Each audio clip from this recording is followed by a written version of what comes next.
আসসালামু আলাইকুম, it's me নুহাত।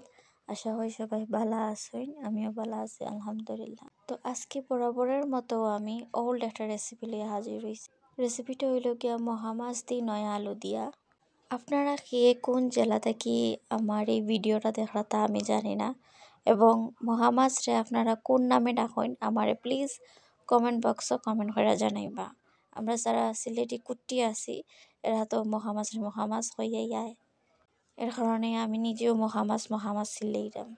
তো যাই হোক, মহামাছ রান্দার বা এই রেসিপিটা রান্দার ক্ষেত্রে আমরা যারা নিউ আছি এরা তো রাঁধতে পারবো, এবং যারা রান্দার মাস্টার হল আছেন আমরা আম্মা খালা চাচি, এরা যদি দিন না লাড়িয়া দিন লাড়িয়া দিন এরপরও মজা হয়ে যাব। আর আমরা রান্না তো খাওয়ার মতো হইব, বাট ফালানির মতো হইতো নাই। আর এই রেসিপিটাতে অবশ্যই আলু আর একটু চিকন চিকন করে কাটার চেষ্টা করবা, তাহলে আরও বেশি মজা লাগবো। আমার যেহেতু আলসি লাগে এর কারণে আমি একটু মোটা মোটা করে কাটছি। আর এই রেসিপিটা আমার অনেক ফেভারিট একটা রেসিপি, বা ফেভারিট একটা কারি হইতে পারেন। আমার মাঝে মধ্যে মানে ইলা জাল জাল করে মহামাছ রান্ধিয়া খাইতে ইচ্ছা করে। তো আমার আম্মুই রান্ধইন প্রায় সময়, বাট আজকে আমি নিজে রান্ধি না, তো বুঝলাম রান্ধার কি কষ্ট। তো যাই হোক, রেসিপি লইয়ার মাত্রাম না, আজকে মহামাছ লইয়া, এবং একটা মেসেজ থাকবো লাস্টে অবশ্যই। আমি গল্পটা আপনার লগে শেয়ার করলাম 2008-9-10 ভিতরের ঘটনাটা।